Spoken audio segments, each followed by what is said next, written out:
À peine nous sortions des portes de Trézène, il était sur son char. Ses gardes affligés imitaient son silence, autour de lui rangés. Il suivait tout pensif le chemin de Mycène, sa main sur ses chevaux laissait flotter les rênes. Ces superbes coursiers, qu'on voyait autrefois pleins d'une ardeur si noble, obéir à sa voix, l'œil morne maintenant et la tête baissée, semblaient se conformer à sa triste pensée. Un effroyable cri, sorti du fond des flots, désert, en ce moment à troubler le repos. Et du sein de la terre, une voix formidable répond en gémissant à ce cri redoutable. Jusqu'au fond de nos cœurs, notre sang s'est glacé. Des coursiers attentifs, le crin s'est hérissé. Cependant, sur le dos de la plaine liquide s'élève à gros bouillons une montagne humide. L'onde approche, se brise et vomit à nos yeux, parmi des flots d'écume, un monstre furieux. Son front large est armé de cornes menaçantes. Tout son corps est couvert d'écailles jaunissantes. Indomptable taureau, dragon, impétueux, sa croupe se recourbe en repli tortueux. Ses longs mugissements font trembler le rivage. Le ciel, avec horreur, voit ce monstre sauvage. L'air en est infecté. La terre s'en émeut, le flot qui la porta recule, épouvanté. Tout fuit.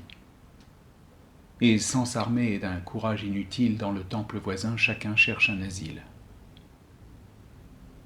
Hippolyte, lui seul, digne fils d'un héros, arrête ses coursiers, saisit ses javelots, pousse au monstre, et d'un dard lancé d'une main sûre, il lui fait dans le flanc une large blessure.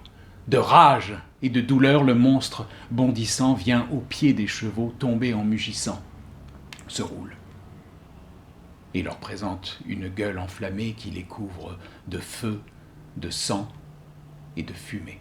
La frayeur les emporte, et sourds à cette foi, ils ne connaissent plus ni le frein, ni la voix. En effort impuissant, leur maître se consume. Ils rougissent, le mort d'une sanglante écume. On dit qu'on a vu, même en ce désordre affreux, un dieu qui d'aiguillons pressait leurs flancs poudreux. À travers les rochers, la peur les précipite. Les cieux crient et se rompent. L'intrépide Hippolyte voit voler en éclats tout son char fracassé. Lui-même, dans les rênes, il tombe embarrassé. Excusez ma douleur. Cette image cruelle sera pour moi de pleurs, une source éternelle. J'ai vu, Seigneur,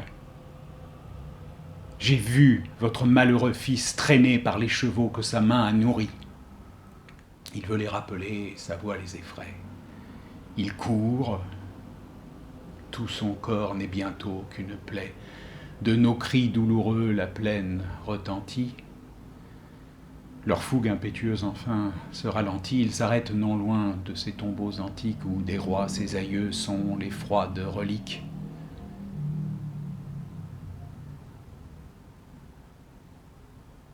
J'accours en soupirant, et sa garde me suit, de son généreux sang.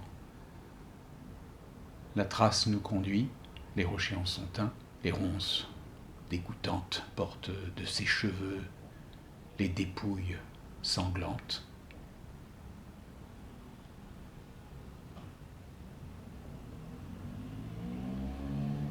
J'arrive,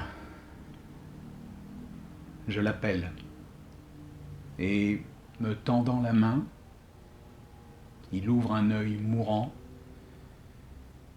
qu'il referme soudain. Le ciel, dit-il, m'arrache une innocente vie. Prends soin, après ma mort, de la triste Aricie. Cher ami, Si mon père, un jour désabusé, plaint le malheur d'un fils, faussement accusé, pour apaiser mon sang et mon ombre plaintive, dis-lui qu'avec douceur il traite sa captive, qu'il lui rende. À ce mot, ce héros expiré n'a laissé dans mes bras qu'un corps défiguré. Triste objet où des dieux triomphe la colère. Et que méconnaîtrait l'œil même de son père.